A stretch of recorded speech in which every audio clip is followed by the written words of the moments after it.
naik nanti vegetasinya akan berkurang, akan makin jarang-jarang, dan kalau udah nemu trek berpasir berarti nanti lebih gampang untuk menentukan arahnya, jalurnya ini kemana.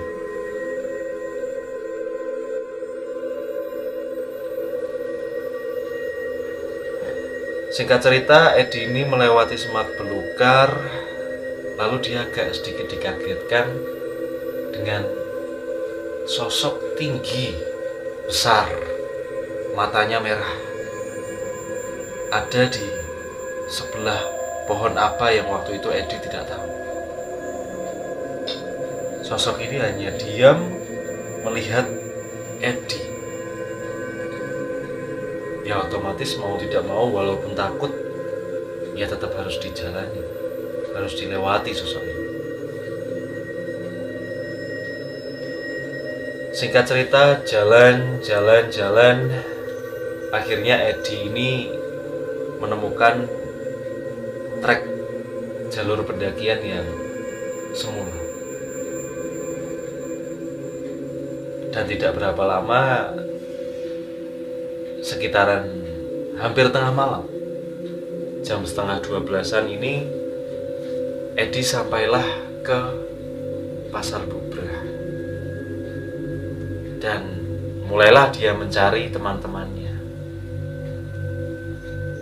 Ketika ketemu tenda teman-temannya, ya sudah, Edi mulai bersyukur. Wah, akhirnya sudah sampai, sudah ketemu dengan teman-temannya. Dan kebetulan di Pasar Bubrah ini ada beberapa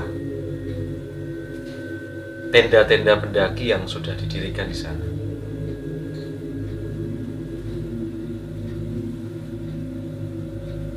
Ya, ketika ketemu sama teman-temannya, langsung si Kosim sama si Ali ini langsung menanyakan ke Edi, "Loh, Ed, kok lagi jam semene tekan?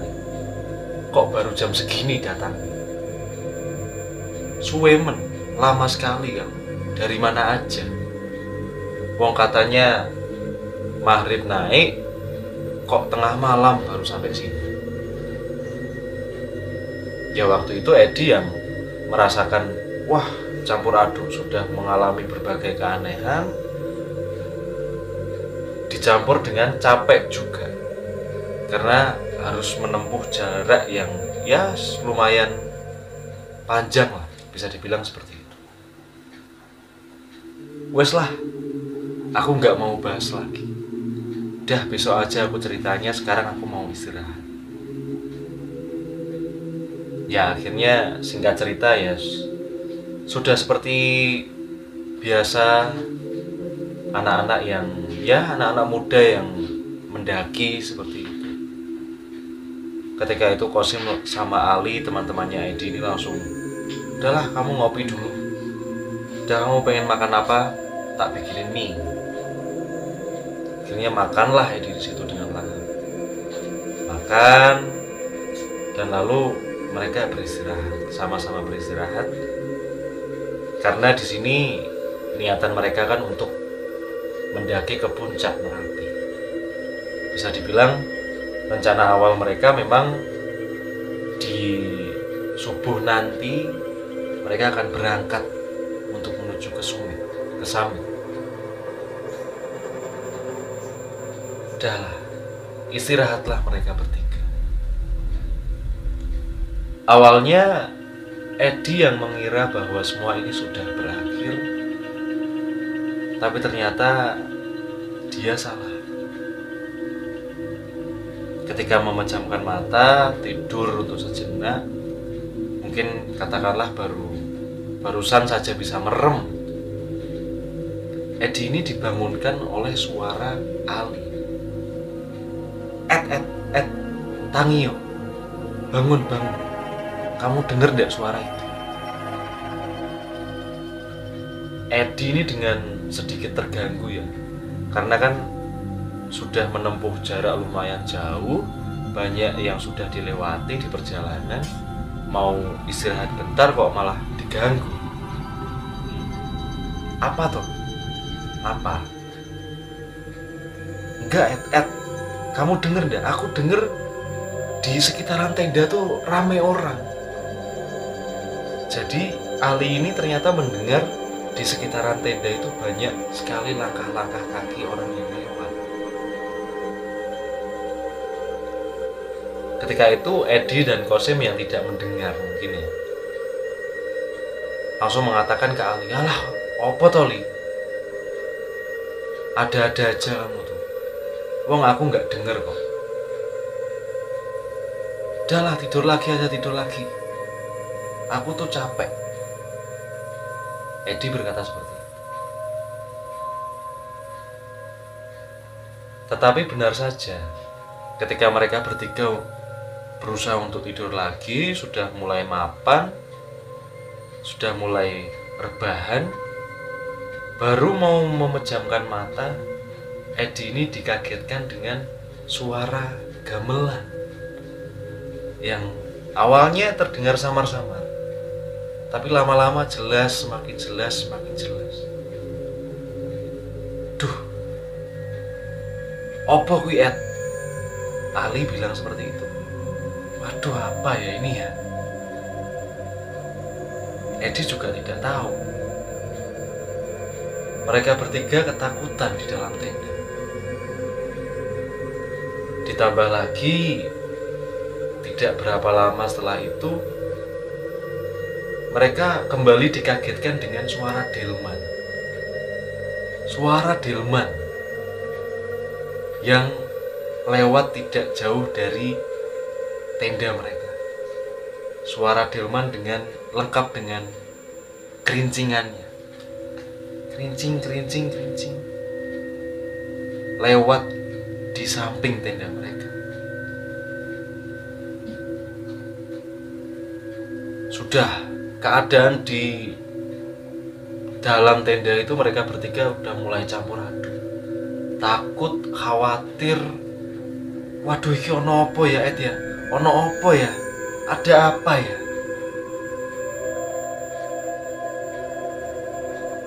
Dan akhirnya mereka pun mulai mencoba untuk cari solusi gimana. Dan kemudian Edi ini langsung ingat pesan dari Pak Gun, warga lokal yang tadi di awal tadi udah berpesan ke Edi. Ngene Sim, gini Sim, Ali, aku tuh tadi pas di awal perjalanan sempat dikasih pesen sama Pak Gun, kalau di atas nemu pasar, paling enggak kita harus beli sesuatu, satu barang yang ada di sana. Ketika itu Kosim langsung protes ke Ali. Protes ke Edi ya maksudnya. Wah, Edian kamu Ed. Orang ini tuh, kita tuh takut toh. Kita yang di dalam tenda aja suasananya kayak gini, kamu kok malah nyuruh kita buat keluar. Kita nggak tahu loh di luar tenda itu ada apa. Mau dari dalam aja suaranya kayak pasar, ini bener-bener kayak pasar. Kamu malah maksa kita buat keluar. Terjadi perdebatan di situ. Debat. Kemudian mereka bertiga ini kembali dikagetkan dengan tali tenda yang mendirikan tenda mereka itu. Seperti ada yang nyandung. Dan tidak lama setelah itu tenda mereka itu seperti seakan-akan kayak ada yang ngeraba. Jadi kayak kalau misal dari luar itu kainnya mungkin ada bentuk tangan gitu yang meraba tenda mereka. Ketika itu Edi langsung ngomong, wah mulai gak bener ini kayaknya memang kita harus mau gak mau melakukan apa pesan dari Pak Gun. Itu semua biar kita selamat keluar dari sini. Yaudah, oke kita keluar. Kosim bilang seperti itu. Kita keluar tapi kamu yang depan ya Ed. Ya akhirnya sudah tidak ada tempat lagi untuk berdiskusi. Malam semakin menjelang, semakin gangguan-gangguan ini terasa makin ekstrim. Ya Edi mau tidak mau mengalah. Akhirnya mereka keluar dari tenda bertiga ini. Dan benar saja, ketika keluar dari tenda, mereka melihat sekitar. Di sekitaran tenda, di kawasan pasar Bubra itu,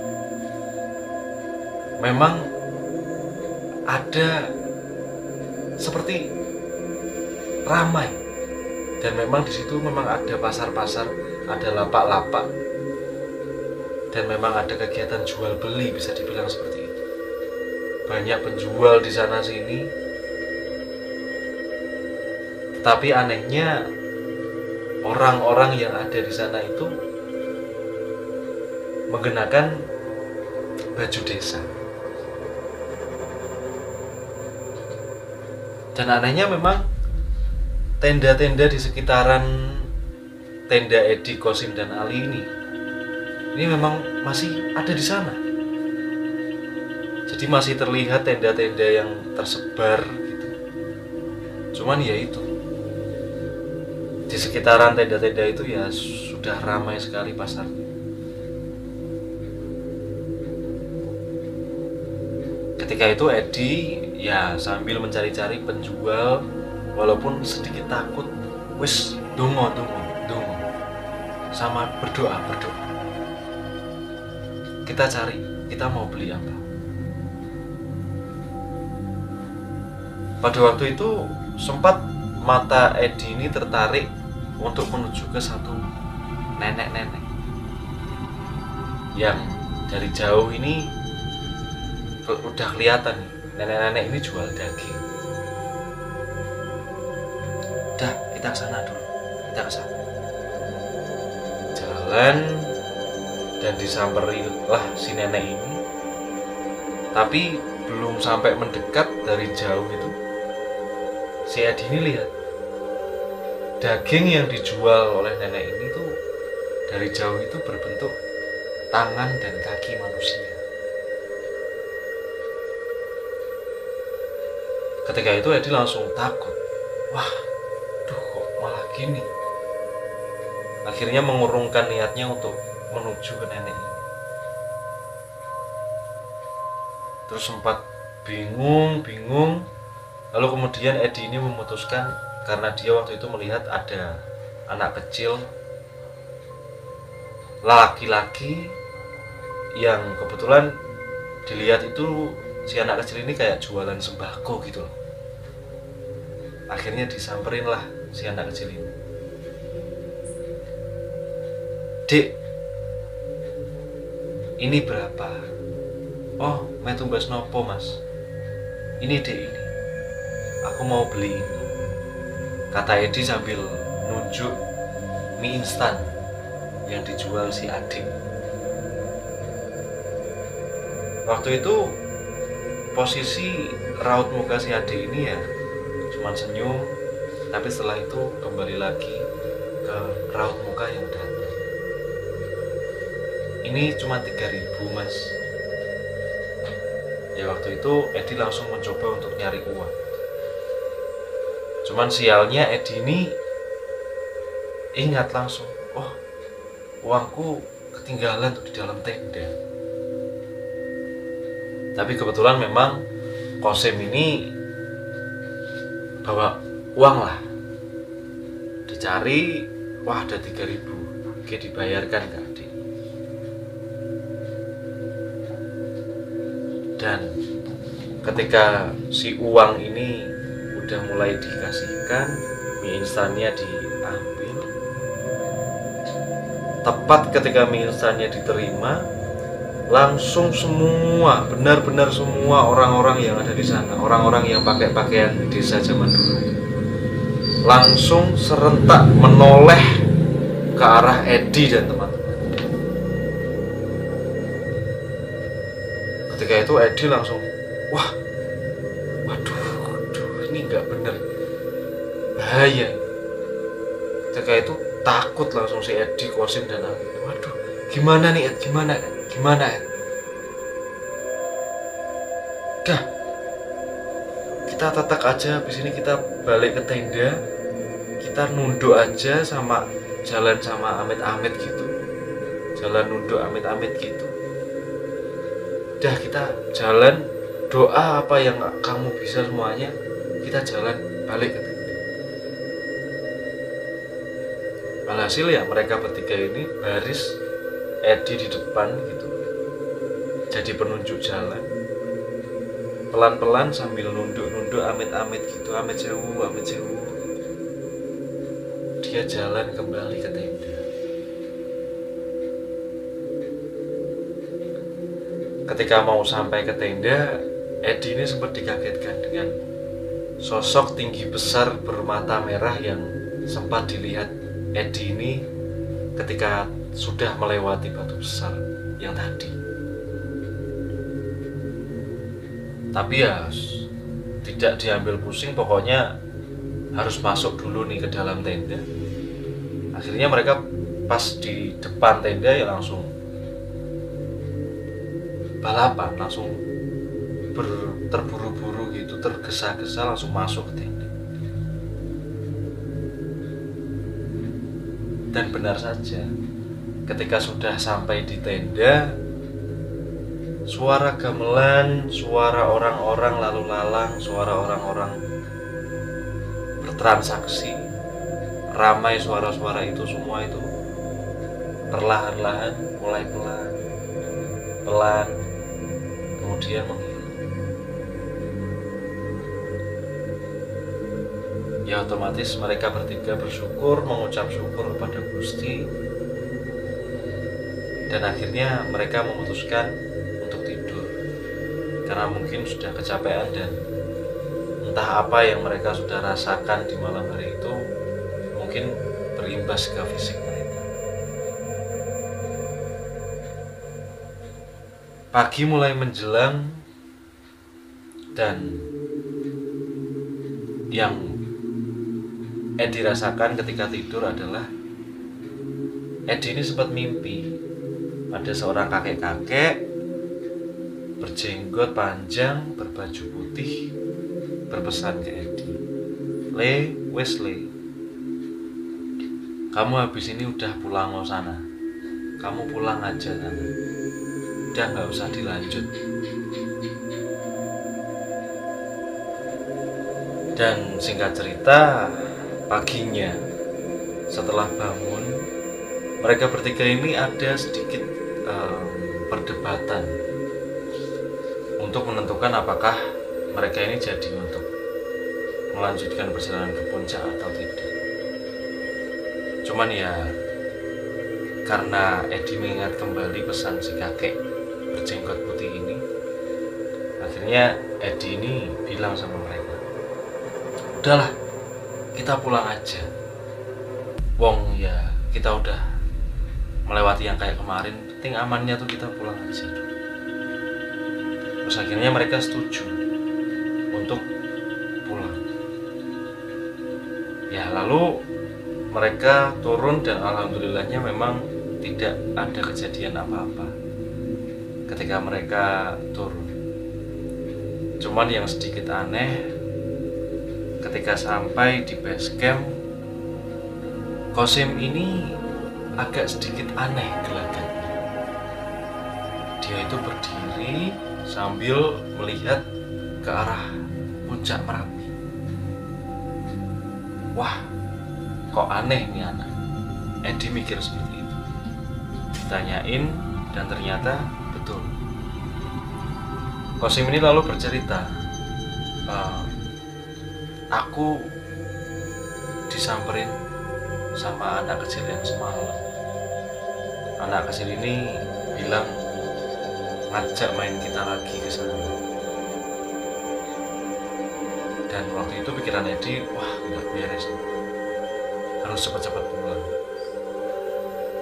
Dan awalnya rencana mereka untuk istirahat dulu di base camp ya akhirnya tidak jadi terrealisasi. Ya udah kita pokoknya langsung pulang aja. Edi berpikiran seperti itu. Dan memang alhamdulillah mereka bertiga sampai di rumah dengan selamat. Mereka bersyukur kepada Tuhan masih menyayangi mereka. Dan usut punya usut, selama 3 hari setelah pulang itu mereka sempat demam tinggi. Dan sempat Edi itu juga mengecek mie instan yang sudah dibeli di atas itu, yang sudah mereka sendirikan. Dan ternyata mie instan ini wujudnya sudah berubah menjadi batu dan beberapa daun yang kata Mas Edi ini tidak tahu daun dari pohon apa. Dan mungkin sekian yang bisa saya sampaikan dari Nuwun Sewu, satu cerita dari Mas Edi. Yang sekali lagi terima kasih Mas Edi sudah bergabung bersama kami. Dan pastinya tetap lihat, tetap menikmati, tetap lanjut menonton Nuwun Sewu, karena setelah ini masih ada tanggapan dari Mas Bu tentang kisah pengalaman mistis. Jadi monggo dilanjut. Salam Rahayu.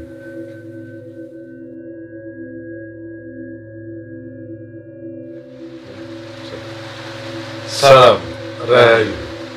Sedherek Nuwun Sewu, kita sudah dengarkan satu kisah yang tadi sudah diceritakan oleh Mas Edi dan Mas Bu. Ini mungkin sedikit kita ulas lagi sambil menanggapi dari Mas Edi sendiri. Ya. Jadi tadi memang ada beberapa hal yang saya garis bawahi, Mas. Ya. Yang pertama adalah ketika Mas Edi ini bertemu sama pendaki wanita yang pucat pasti itu. Ya. Pertanyaan saya, pendaki wanita ini apakah memang Nuwun Sewu dalam tanda kutip sudah tiada? Ya ini sebelumnya Nuwun Sewu sekali untuk sederek Nuwun Sewu dimanapun Anda berada. Kalau bahasa saya gini Mas Irfan, adanya satu bentuk residu alam ya Mas. Mungkin kalau bahasa awamnya di sini adalah memang seorang wanita ini memang Nuwun Sewu, seorang pendaki yang pernah mengalami Nuwun Sewu, musibah di Gunung Merapi tersebut Mas, Nuwun Sewu. Dan residunya ditangkap oleh alam dan kemudian dimunculkan kembali seperti betul sekali. Dan ini Mas Irfan nanti juga sudah saya coba untuk ilustrasikannya, gambar-gambar itu ya. Jadi mungkin kita langsung bahas semuanya. Oke. Yang saya garis bawah itu yang pertama itu satu itu, yang kedua ini sosok bapak-bapak ini yang tadi berpesan. Ya berpesan ya, ketemu di gubuk apa itu ya. Itu siapa? Lalu yang kedua nanti mungkin yang besar pasar. Iya, ya. Itu yang tinggi besar itu ya, lalu yang keempat ini kondisi pasar dan juga termasuk anak kecil yang muncul. Oke. Dan Nuwun Sewu ini Mas Irfan, saya sudah mengilustrasikan ya. Yang pertama yaitu wanita yang bertemu dengan Mas Edi, Nuwun Sewu sudah Nuwun Sewu ya. Ilustrasinya seperti ini ya. Dan di sini memang dia lagi duduk dan menatap ke depan seperti ini ya. Jadinya dia memang terlihat seperti menunggu sesuatu Mas, kalau bahasa saya ya. Kalau boleh saya bayangkan dia pakai apa ya balaklava apa itu namanya, semacam ketu gitu ya. Seperti itu. Terus kemudian rambutnya sekian Mas. Terus kemudian memakai jaket yang memang agak yang agak yang besar mas, apa sih ya seperti itu. Ya, pendaki ya seperti itu. Dan Nun Sewu memang terkadang itu tidak hanya Mas Edi, mungkin pendaki lain juga akan mengalami sesuatu hal yang sama, bertemu dengan residu alam. Ya, dengan residu alam. Nun Sewu, seorang wanita itu tadi, meskipun Nun Sewu tempatnya tidak hanya di situ, tetapi residu alam itu nanti bisa ditemukan di lain tempat, seperti itu. Terus kemudian ini nggak saya jelaskan ya Mas ya, Nun Sewu pada waktu itu apa ya, nanti takutnya Nun Sewu ya, jika nanti ada karena sensitif ya Mas. Ya betul sekali. Terus kemudian seorang laki-laki tua sekitar umur 65-70 tahun Mas, semacam ini ya gambarnya, saya coba ilustrasikan secepatnya. Dan ini Nun Sewu di tangan kirinya kayak membawa apa itu ya, kalau di bayangan saya itu membawa ranting Mas, kayak ranting pohon apa itu ya, seperti itu. Tapi bukan tongkat, dia membawa semacam kayak ranting pohon dan pakai semacam kayak lurik gitu. Iya, kalau bahasa saya pakai kayak baju model sarjan seperti itu. Dan ini Nun Sewu Mas, bisa dikatakan ini bukan orang kalau bahasa saya. Mungkin kalau secara awamnya ini adalah makhluk astral ya Nun Sewu. Cuma kalau bahasa saya lebih ininya area 36 yang ada di daerah Merapi Nun Sewu. Area 36 itu adalah area yang memang di situ memang sama seperti kita Mas. Mungkin kalau bahasa ininya bangsa jin seperti itu Mas. Jadinya sebenarnya maksud daripada Nun Sewu bapak-bapak ini memang memberikan arahan sebenarnya Mas. Karena tadi sempat mengarahkan kamu jalan menuju ke batu besar itu, jika belum sampai ke batu besar itu jangan menengok. Ya, karena di sini Nun Sewu posisi Mas Edi di sini sudah lain dimensi Mas saat itu. Jika mungkin belum sampai ke batu itu, mungkin Mas Edi Nun Sewu jatuh ke jurang. Ya, karena sekali lagi dari cerita Mas Edi ini tadi, ketika sampai di batu ternyata belakangnya itu jurang. Betul sekali. Terus kemudian di sini juga saya sudah mengilustrasikan ya sebuah sketsa Nun Sewu tinggi besar seperti ini Nun Sewu. Merinding saya. Ya seperti ini Mas Irfan. Jadi memang dia tinggi sekitar, kalau bahasa saya hampir 2 meter Mas, berbadan besar. Dan Nun Sewu di sebelah kirinya itu ada pohon besar. Kalau bahasa saya Mas Nun Sewu ini memang dia seperti menjaga sesuatu. Ini kalau bahasa awalnya di sini semacam Nun Sewu ya, gendruwo seperti itu. Cuma di sini dia memang menjaga sesuatu Mas. Jadi dia menjaga satu daerah teritorial tertentu. Seperti itu. Dan bisa dibilang mungkin daerahnya meliputi daerah dari batu itu sampai ke pasar Kubra. Ya, seperti itu. Cuma di sini memang dia hanya menjaga, tidak apa ya, kalau bahasa saya tidak mencelakakan, enggak. Kalau bahasanya dia hanya menjaga dan mengawasi. Ya istilahnya mungkin seperti kayak satpam ya Mas. Kita Ya. yang masuk yang keluar. Betul, itu. Betul sekali. Apalagi itu juga jaraknya itu kan dari batu terus kemudian menuju ke pasar tersebut.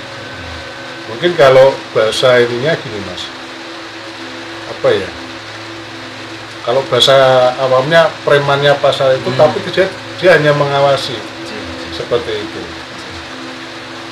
Dan ini memang juga ada hal yang menarik sebenarnya Mas Nun Sewu. Suara burung tadi ya, di ceritanya pada waktu setelah mau ketemu gubuk ya. Sebenarnya di sini Mas Edi sudah memasuki teritorial dimensi lain Mas. Seperti itu. Jadi sebagai mungkin bisa dibilang dalam tanda kutip sebuah penanda itu. Betul sekali. Jadinya memang ada satu frekuensi gelombang dan vibrasi yang dimasuki oleh Mas Edi saat itu. Dan ini merasakan kok ada suara burung dan lain sebagainya. Dan ini mungkin kalau Mas Edi bisa bercerita di sini, memang menurut saya saat itu sebenarnya Mas Edi sudah bisa merasakan adanya satu hentakan sebenarnya kalau bahasa saya seperti itu. Karena memang secara logikanya jika kita memasuki dimensi lain, kita pasti ada satu hentakan-hentakan yang kita rasakan, Mas, seperti itu. Mungkin ketika raga itu menembus. Iya, betul sekali. Di samping itu juga raga kita ya Nun Sewu akan kalau bahasa saya beradaptasi dengan Nun Sewu, atmosfer yang ada di dimensi lain itu, Mas, seperti itu. Oke. Tapi menariknya memang kembali lagi Mas Edi ini juga sempat dengan teman-teman ya Mas, Iya. sempat memasuki kawasan pasar yang sepertinya setahu saya nih Mas memang sudah terkenal lah di sana. Iya. Sebenarnya ini Nun Sewu buat cerdas Nun Sewu di mana-mana Anda berada. Sekali lagi jika ada salahnya saya Nun Sewu, juga ada benarnya saya Nun Sewu. Kesempurnaan yang tahu semua. Jadi kalau bahasa gini Mas, tidak hanya di Gunung Merapi saja. Kalau bahasa di gunung-gunung manapun juga ada seperti itu. Mungkin kalau bahasa saya itu ada suatu area 3 Mas, dimana kalau orang menyebutnya dengan sebutan area jin Atau pasar gaib. Iya, betul sekali. Ya kalau memang bahasa saya di setiap gunung yang ada di Pulau Jawa ini pasti ada itu, Mas.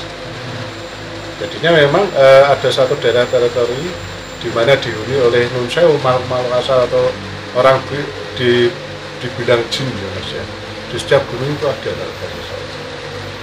Dan ini mungkin kembali lagi Mas ke pertanyaan yang secara umum mungkin juga ditanyakan Presiden Indonesia. Sebenarnya kenapa dan apa yang terjadi kepada Mas Edi dan teman-teman? Kenapa harus Mas Edi dan teman-teman yang secara tidak langsung mungkin kenapa beliau yang mengalami hal itu? Apakah ada maksud-maksud tertentu atau ada pesan-pesan tertentu yang disampaikan ke Mas Edi dan teman-teman? Mungkin kalau bahasa saya gini Mas misalnya. Pada waktu berangkat pun juga Nun Sewu. Pertama Mas Edi juga sudah berbohong ya Nun Sewu. Jadi intinya gini Mas, kalau kita mau naik gunung, berarti kita harus bersih. Dalam arti niat kita juga harus bersih ya, Nun Sewu. Karena memang gunung ini adalah tempat di mana Nun Sewu, orang itu percaya bahwasanya gunung itu adalah tempat para dewa-dewa. Seperti itu. Kalau bahasa saya gini Mas, gunung itu adalah tempat di mana orang itu mencari suatu inspirasi. Mungkin kalau orang zaman dulu itu bertapa dan lain sebagainya. Itu yang pertama. Kedua Nun Sewu, gunung itu kan tinggi Mas. Frekuensi gelombang dan vibrasinya juga berbeda. Ya seperti itu. Karena memang maka dari itu kenapa kok orang-orang terdahulu kita itu banyak sekali mencari inspirasi di gunung. Karena itu secara logikanya. Dan mungkin juga ada sedikit mungkin sih Mas, mungkin dari Mas Edi sendiri karena sempat terbersit pikiran bahwa berani orang aku udah sering ke Merapi, mungkin ada sedikit secara tidak langsung Sumbawa gitu ya. Dan ini juga buat Nun Sewu, jika kita mau naik gunung juga kita juga tidak boleh sombong Mas, kita tidak boleh jumbawa. Bahwasanya kita itu manusia gini Mas, tidak usah lah untuk sombong lah, buat apa sih sombong? Dan bisa dibilang kalau anak-anak gunung biasanya ngomong mau kita berada di tempat setinggi apapun, kalau bisa kita itu tetap menjadi tanah. Betul sekali. Dan itu kalau bahasa saya bentuk satu filosofi ya. Kita naik gunung itu ada filosofinya sebenarnya kalau bahasa saya. Jika kita untuk mencapai suatu puncak kejayaan, puncak apapun, kita harus bersusah payah dulu. Dan pada waktu kita sampai di puncak itu, kita bisa bersyukur dan menikmati seluruh daya upaya, seluruh susah payah kita untuk mencapai puncak itu sendiri. Dan kalau kita itu wah ini di puncak kita bisa selfie, kita bisa yang paling penting adalah jika kita sudah bisa mencapai puncak, pertama puncak gunung, rasa syukur kita jangan sampai lupa, seperti itu. Dan mungkin juga apa ya Mas Bu ya, mensyukuri dan juga mengagumi ciptaan Gusti. Betul sekali Mas Eka. Dan sepertinya segitu dulu yang bisa kita sampaikan Sedherek Nuwun Sewu, dan semoga dari kisah Mas Edi ini bisa menjadi sebuah pembelajaran dan juga pesan yang baik bagi kita semua. Ya, betul sekali. Dan seperti biasa Mas Bu, seperti biasa di akhir acara saya selalu mengucapkan jika ada salahnya saya Nuwun Sewu, jika ada benarnya saya Nuwun Sewu. Kesempurnaan hanya milik Allah semata. Dan Sedherek Nuwun Sewu, kali ini kisah pengalaman mistis kita sajikan dengan konsep yang baru, Mas. Betul. Dan semoga para Sedherek Nuwun Sewu menikmati apa yang kita sajikan, dan jangan lupa untuk like, subscribe, dan juga komen. Dan siapa tahu kalau misal Anda dari Sedherek Nuwun Sewu mempunyai kisah mistis, silahkan dikirim ke kita. Dan akhir kata, saya Joy Irfan pamit. Saya Mas Bro pamit. Dan Salam. Rai.